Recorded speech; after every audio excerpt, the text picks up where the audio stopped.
नमस्कार, मैं नियाज खान और आप देख रहे हैं एनएमएफ न्यूज। महंगाई की मार और जनता बेहाल। मोदी सरकार की अगर सबसे ज्यादा किरकिरी हुई है तो वो है पेट्रोल डीजल की बढ़ती कीमतों को लेकर। विपक्ष इस मुद्दे पर हमेशा मोदी सरकार को घेरता रहा है और आरोप लगाता रहा है कि मोदी सरकार को आम जनता की बढ़ती महंगाई से हो रही दिक्कत से कोई मतलब ही नहीं है।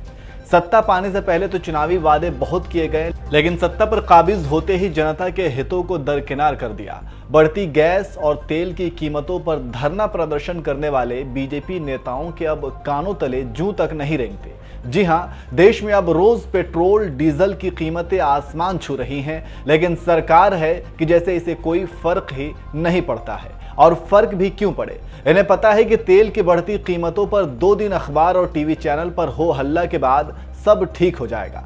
आपको बता दें कि रविवार को फिर से सरकारी तेल कंपनियों ने डीजल और पेट्रोल के दाम में इजाफा किया है। वहीं तेल के बढ़ते दामों को लेकर फिलहाल केंद्रीय पेट्रोलियम मंत्री हरदीप पुरी ने भी इशारा कर दिया है कि अभी तेल के दामों में कोई कमी नहीं होगी। सरकारी तेल कंपनियों द्वारा ईंधन के दाम में बढ़ोतरी किए जाने के बाद रविवार को दिल्ली में डीजल और पेट्रोल दोनों के दाम में 35-35 पैसे का इजाफा हुआ। दिल्ली में अब लोगों को 1 लीटर पेट्रोल के लिए 105 रुपए 84 पैसा और 1 लीटर डीजल के लिए 94 रुपए 57 पैसे का भुगतान करना होगा। वहीं आर्थिक राजधानी कहे जाने वाले मुंबई में भी ईंधन का दाम आसमान पर है। मुंबई में 1 लीटर पेट्रोल 111 रुपए 77 पैसा तो 1 लीटर डीजल 102 रुपए 52 पैसा में मिलेगा।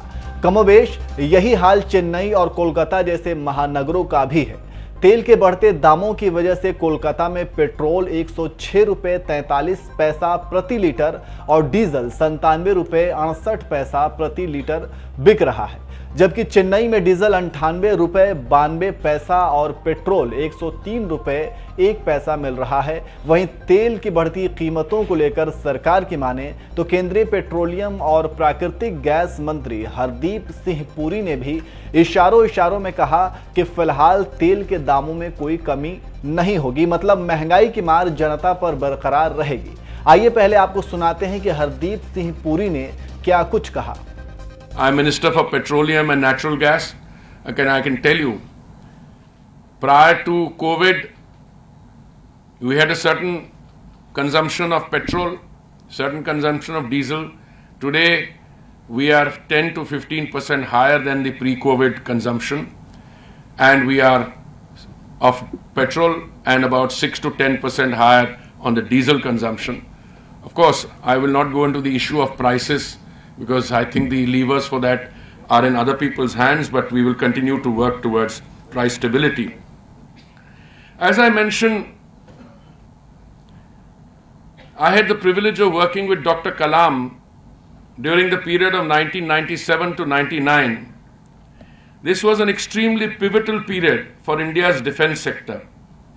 It was also a period that would establish a prominent place for India in the global geopolitical landscape and would help influence our foreign policy in the subsequent decade.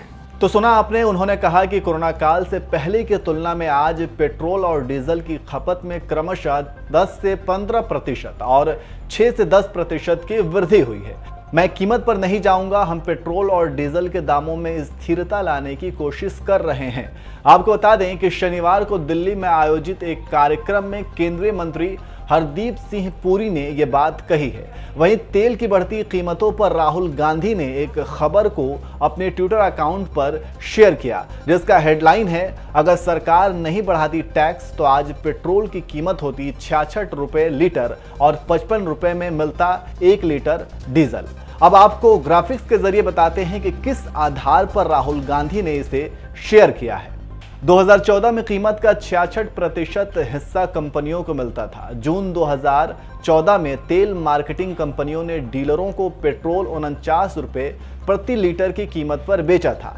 डीलरों के margin और केंद्र और राज्य के टैक्स के साथ retail कीमतें 74 रुपए प्रति लीटर पर पहुंच गई। तो तेल मार्केटिंग कंपनियों को अंतिम कीमत का 66% ही मिला, जबकि बाकी 34% हिस्सा डीलरों, केंद्र और राज्य की सरकारों को जाता था। अब तेल मार्केटिंग कंपनियों की हिस्सेदारी 42% पर पहुंच गई है, जबकि डीलर कमीशन और टैक्स मिलाकर 58% तक चला गया है। इसमें अधिकतम इजाफा केंद्रीय टैक्स में हुआ है, जो रिटेल कीमत के 14% से बढ़कर अब 32% हो गया है। राज्य सरकार के टैक्स की हिस्सेदारी समान अवधि में 17% से बढ़कर 23% हो गई है। अगर टैक्स 2014 के स्तर पर रहते तो 1 लीटर पेट्रोल की कीमत आज 66 रुपए होती, यह 100 रुपए के पार नहीं जाती। डीजल की कीमतों में टैक्स तेजी से बढ़ी। इसी तरह अगर डीजल की कीमतों की बात की जाए तो डीजल की कीमतों में टैक्स की हिस्सेदारी और ज्यादा तेजी से बढ़ी है। 2014 से केंद्रीय एक्साइज रिटेल कीमत का 8% से बढ़कर 35% हो गया है, जबकि राज्य का टैक्स या वैट 2014 के 12% से बढ़कर 15% पर पहुंच गया है। अगर टैक्स 2014 के स्तर पर रहते तो 1 लीटर डीजल का दाम आज 55 रुपए होता। इसकी कीमतें 100 के करीब नहीं पहुंचती।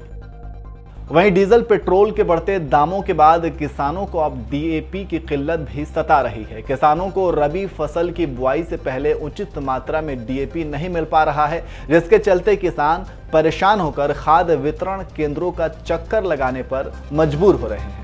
दरअसल अंतर्राष्ट्रीय बाजार में कीमतें बढ़ने की वजह से डीएपी की किल्लत हो रही है। पिछले 4 सालों की तुलना में इस साल अक्टूबर के शुरुआती दिनों में डीएपी समेत दूसरे खादों के स्टॉक सबसे निचले स्तर पर थे। दरअसल स्टॉक में कमी होने की मुख्य वजह भी अंतर्राष्ट्रीय बाजार में कीमतों की वृद्धि ही है। भारत में इस साल आयातित डीएपी की कीमत 675 से $680 प्रति टन है, जबकि यह कीमत पिछले साल सिर्फ $370 थी। कमोबेश यही हाल दूसरे खादों का भी है। यूरिया के दाम पहले अंतर्राष्ट्रीय बाजार में करीब $280 थे, जो इस साल $660 तक पहुंच गए हैं। इसके अलावा अमोनिया भी $230 से $625 तक पहुंच गया है।